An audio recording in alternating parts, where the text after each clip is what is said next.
'Twas the Night Before Christmas by Clement C. Moore. 'Twas the night before Christmas, when all through the house not a creature was stirring, not even a mouse. The stockings were hung by the chimney with care, in hopes that St. Nicholas soon would be there.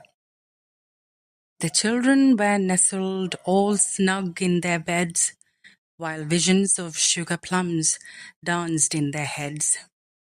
And Mamma in her kerchief, and I in my cap, had just settled our brains for a long winter's nap. When out on the lawn there arose such a clatter, I sprang from the bed to see what was the matter. Away to the window I flew like a flash, tore open the shutters, and threw up the sash.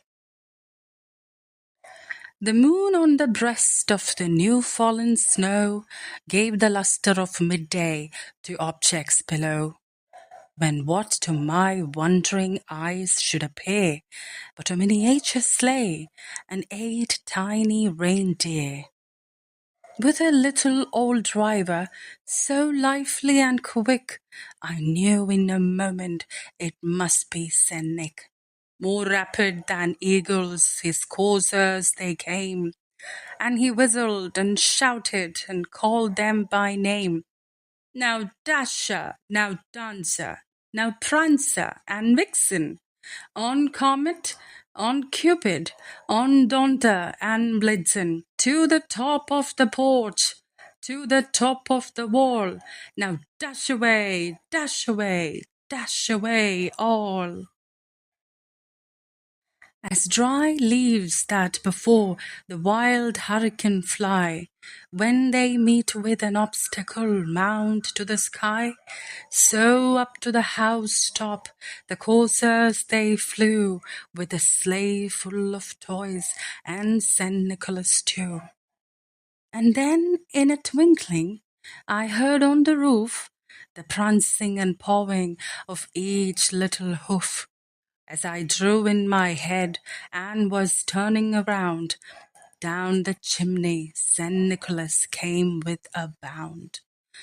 He was dressed all in fur from his head to his foot, and his clothes were all tarnished with ashes and soot. A bundle of toys he had flung on his back, and he looked like a peddler just opening his pack.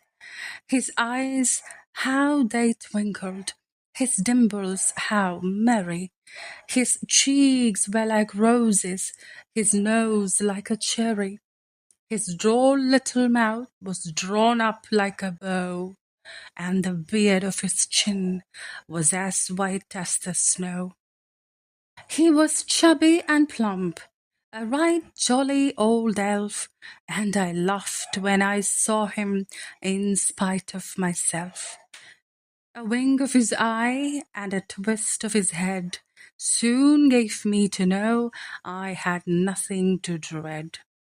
He spoke not a word, but went straight to his work, and filled all the stockings, then turned with a jerk, and laying his finger aside of his nose, and giving a nod, up the chimney he rose. He sprang to his sleigh, to his team gave a whistle, and away they all flew like the down of a thistle. But I heard him exclaim, ere he drove out of sight, "Happy Christmas to all, and to all a good night."